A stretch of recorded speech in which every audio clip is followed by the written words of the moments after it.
travail du 11 janvier, donc sur les rapports à remettre pour le lendemain. Alors, la question 1. Dans une classe, il y a 18 garçons et 18 filles et 14 garçons. Quel est le rapport garçon-fille? Et B, quel est le rapport fille-classe? Donc, ce n'est pas le même rapport les deux fois. Alors, numéro 1, A. Ce que je veux, c'est garçon-fille. Donc, le rapport garçon-fille, il y a 14 garçons pour 18 filles, mais je veux toujours que mon rapport soit réduit. Donc, je peux diviser par 2 en haut et en bas. Ça fait 7 pour 9. Donc, le rapport est de 7 neuvièmes. On pourrait aussi le mettre en nombre à virgule, mais avec les neuvièmes, je crois que ça ne donnera pas beau. Donc, je ne le voudrais pas. Je peux l'essayer. 7 divisé par 9, ça me donne 0,7 périodique. Donc, je le préfère en fraction. B, on me demande le rapport fille-classe. Donc, quand il y a 18 filles, il y a combien de personnes dans la classe? Bien, dans la classe, c'est 18 filles plus 14 garçons. Donc, ici, on veut vraiment juste des élèves, on n'additionnera pas l'enseignant. Alors, 18 sur 18 plus 14, ça va me donner 32. Et je peux réduire. Alors, je peux diviser par 2, ça va me donner 9 et ça va me donner 16. Je ne peux plus réduire, donc 9 16e. Réponse A, réponse B. Ensuite, numéro 2. Numéro 2. Une classe rectangulaire à une hauteur de 2,3 mètres, qui a une hauteur de 2,3 mètres, mesure 9 mètres de longueur sur 5 mètres de largeur. Quel est le rapport, toujours réduit, longueur, largeur? Alors, la longueur, on dit, mesure 9 mètres de longueur sur 5 mètres de largeur. Je ne peux plus réduire. B, largeur, je vais mettre une minuscule pour largeur puis une majuscule quand j'aurai la longueur. Hauteur, donc la largeur 5 pour une hauteur de 2,3. Je ne peux pas avoir un nombre à virgule dans une fraction. Donc, pour l'éliminer, je vais tasser ma virgule. Donc, je vais faire x10 pour arriver à 23. Donc, si je l'ai fait en bas, il faut que je le fasse en haut. Et est-ce que je peux réduire 50 et 23? Donc, non. Donc, 50, 23e. Et C, je veux le périmètre du plancher sur la hauteur. Donc, la hauteur, c'est 2,3. On l'a ici. Le périmètre du plancher, ben, c'est 2 fois la longueur plus 2 fois la largeur. Pour ça, j'aurai assez de place. Ça va me donner 18 plus 10 sur 2,3. Ça va me donner 28 sur 2,3. Je vais continuer en dessous parce que j'ai plus de place. Je ne veux pas de virgule, donc je multiplie par 10 pour arriver à 23. En haut, ça me donne 280. Est-ce que je peux réduire? Non, 23 est un nombre premier. Puis 280, je suis certaine que je ne divise pas par 23. Je peux aller le vérifier. Diviser par 23. Et non, ça ne fonctionne pas. OK. Numéro 3. On ne le voit pas ici. Numéro 3. Je vais vous montrer la feuille après. Donne le rapport simplifié des mesures suivantes. Alors, A, j'ai 2 mètres sur 350 mètres. Donc, j'ai les mêmes unités. Première chose à regarder. Et ensuite, je dois réduire. Bien, ça se divise par 2, ça donne 1. Ça se divise par 2, ça donne 175. Donc, 1 175e. B. B, c'est 2 hectomètres sur 350 décimètres. Je l'écris ici. Donc, attention, ce ne sont pas les mêmes unités. Je dois les mettre dans les mêmes unités. Habituellement, je vais aller dans les plus petites unités pour ne pas avoir de nombre à virgule, mais ici, c'est sûr que je pourrais au moins passer de décimètre à mètre. Ça va me donner 35 mètres. Donc, je dois écrire les unités pour dire dans quoi je les ai transformées. Je vais transformer mes hectomètres en mètres. Donc, 2 hectomètres, ça fait 20 décamètres, ça fait 200 mètres. Et là, une fois que j'ai les mêmes unités, je n'ai plus besoin de les écrire la fois d'après. Donc, je vais réduire. Ça se divise par 5, ça va me donner 40. Et ça se divise par 5, ça me donne 7. Donc, 47e. C'est bien ça? Ouais. Après ça, on a... Oh, je m'en vais en diagonale. C. On a 15 grammes pour 4 kilogrammes. Donc, c'est le même principe, hein, les grammes que les mètres. Donc, c'est comme des kilomètres avec des mètres. Alors, je vais les mettre dans les plus petites unités. Donc, les grammes, je vais laisser en grammes. Et kilogrammes, ben, de kilo à hecto à déca à gramme. Donc, ils sont en grammes tous les deux. Maintenant que j'ai les mêmes unités, j'ai plus besoin de les écrire. Alors, je pense pas que ça se divise par 15. 4000 divisé par 15, non. Donc, ça se divise par contre par 5 tous les deux. Donc, 15 divisé par 5, ça me donne 3. Puis ici, ça va me donner, divisé par 5, ça va me donner 80, 800. 4000 divisé par 800. Divisé par 5, ça me donne 800. Et je ne peux plus réduire, donc je vais encadrer que mes réponses, ce soit plus simple quand on regarde le corrigé. Ici. Ensuite, D. D, c'est 25 cm pour 40 décimètres. Donc, 25 cm, 40 décimètres. Les plus petites unités, ce sont les décimètres. Alors, je vais le laisser en... excusez, les centimètres, je vais le laisser en centimètres. Donc, décimètres, ça me fait 400. J'ai les mêmes unités. Après ça, je n'ai plus besoin de les écrire. Je peux diviser par 25, je suis pas mal certaine. 400 divisé par 25 va me donner 16. Donc, j'ai divisé par 25, ça me donne 1. Donc, c'est 1 16e. C'est vrai que je n'ai pas écrit mes flèches. Hein? Divisé par 25, divisé par 25. J'aurais dû les écrire sur les autres aussi. Ici, j'ai divisé par 5, divisé par 5. C'est pas parce que je l'ai dit qu'il ne faut pas que je l'écrive. Hein? Ici, j'ai rien fait. Ici, j'ai divisé, j'ai juste transformé les unités. Donc, ici, j'ai divisé par 5. Divisé par 5. Puis ici, j'ai divisé par 2. Je vais juste effacer ma ligne de trop. OK. Je crois qu'il en reste 2. E et F. E, 1 décamètre pour 1 mètre. Alors, je transforme dans les plus petites unités. Ce sont les mètres. Donc, 1 mètre.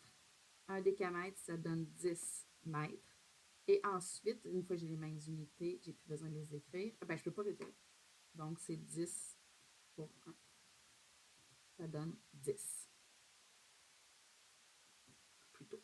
F, 200 litres pour 2 centilitres. Donc, c'est comme des mètres avec des centimètres. Alors, les petites unités, ce sont les centilitres. Donc, 2 CL. Et donc, je passe de litres à décilitres à centilitres.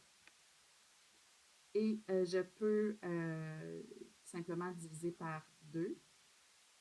Diviser par 2. Donc, ça va me donner ici, j'ai 20 000, donc 10 000. Sur 1, donc 10 000. C'est le rapport. Numéro 4.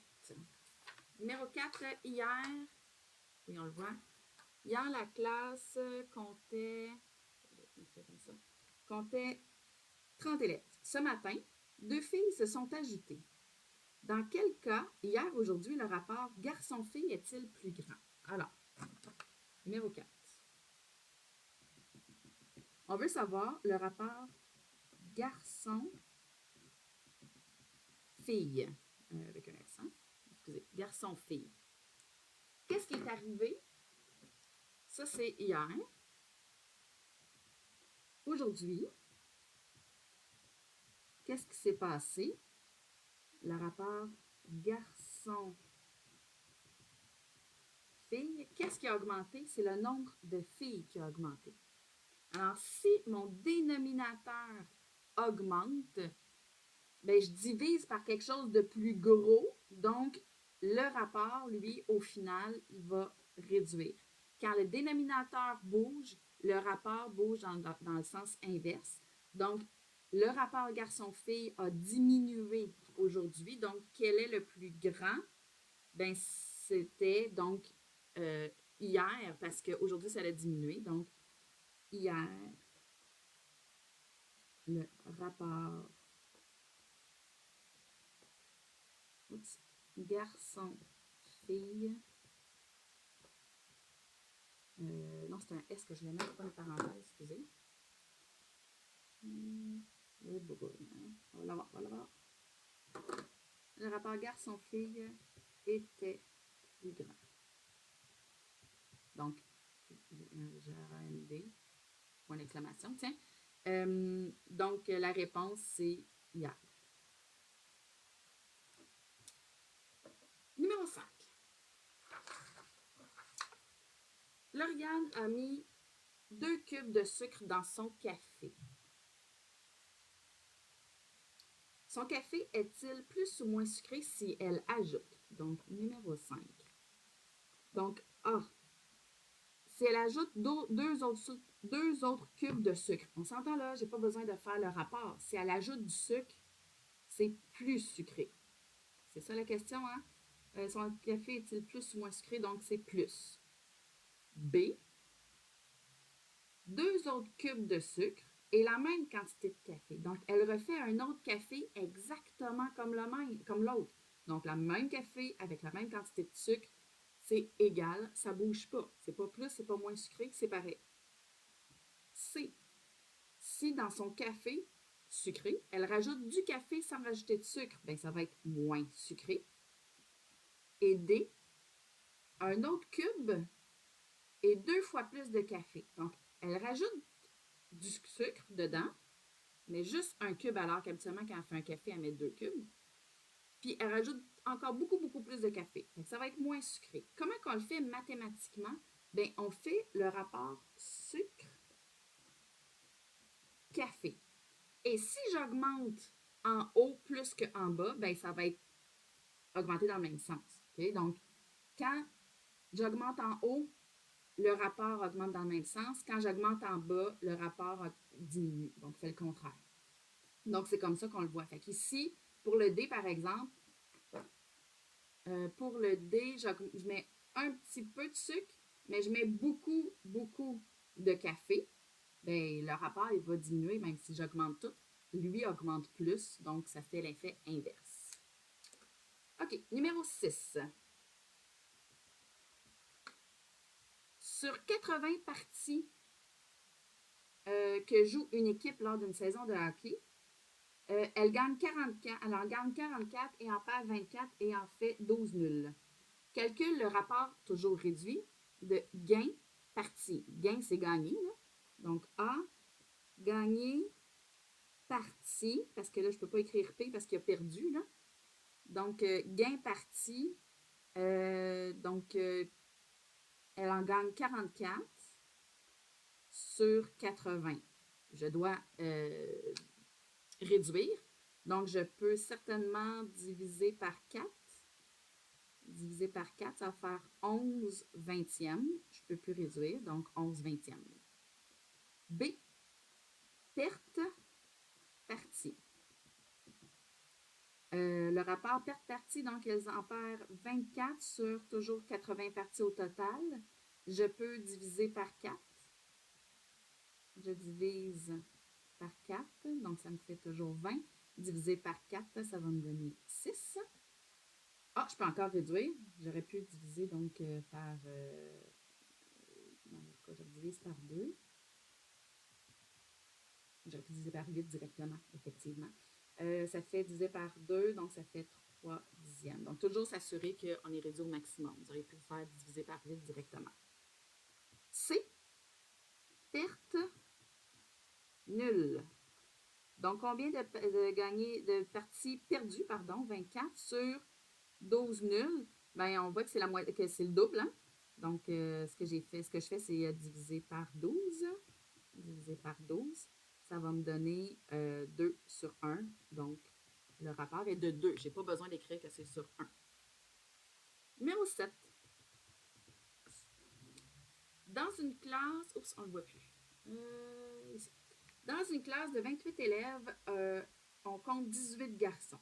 Détermine le rapport du nombre de filles au nombre d'élèves dans la classe. Donc, A, qu'on veut, c'est fille, classe.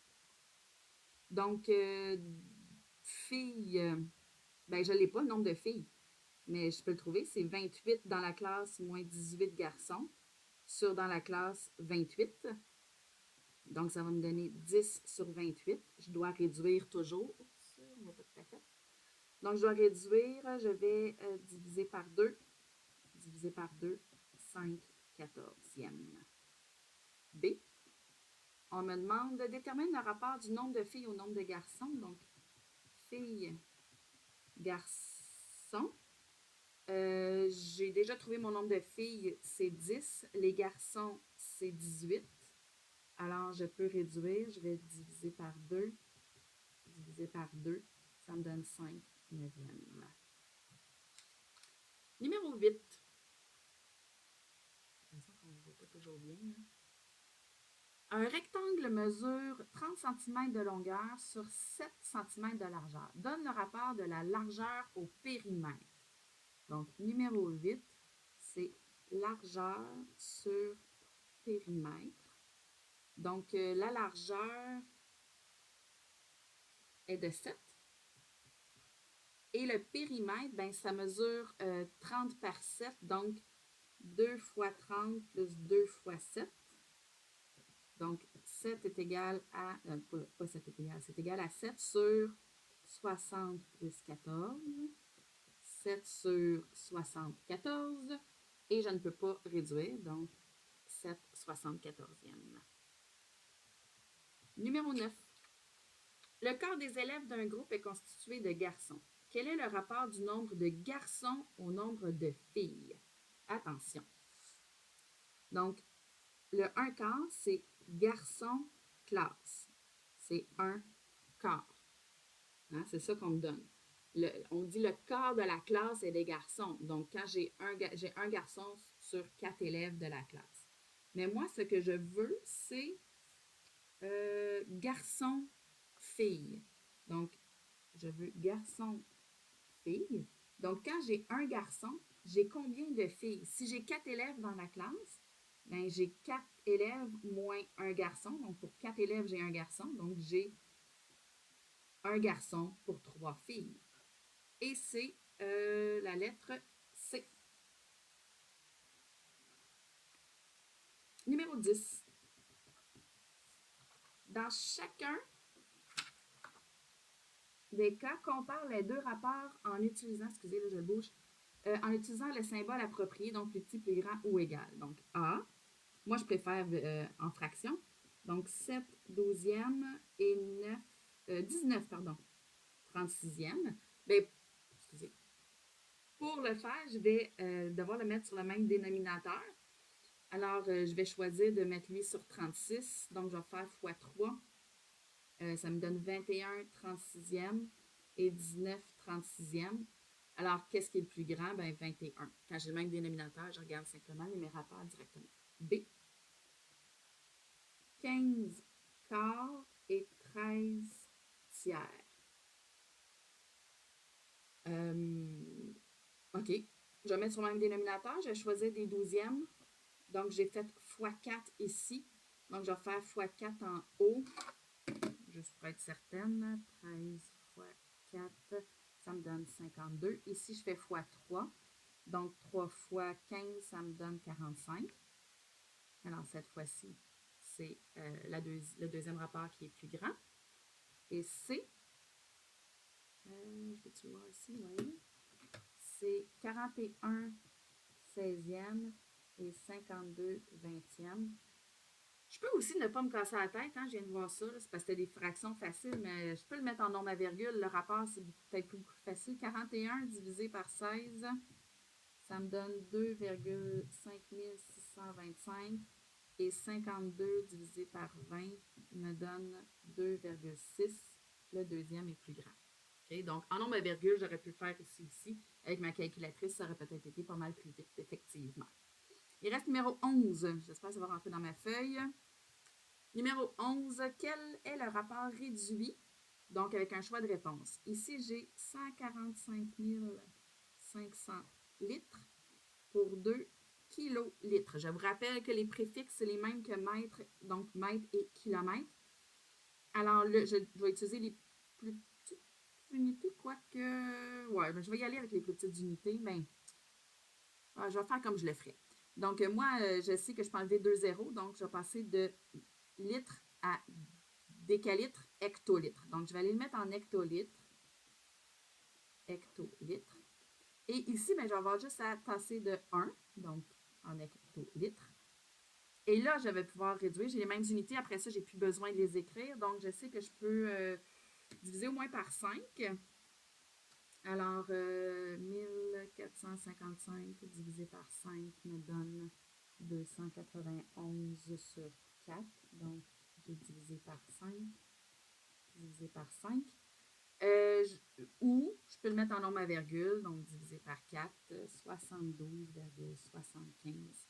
Donc, mon rapport en fraction ou en décimale, parce que, oups, on ne le voit pas bien, là, mais ça ne remplit pas la calculatrice, donc je peux l'utiliser.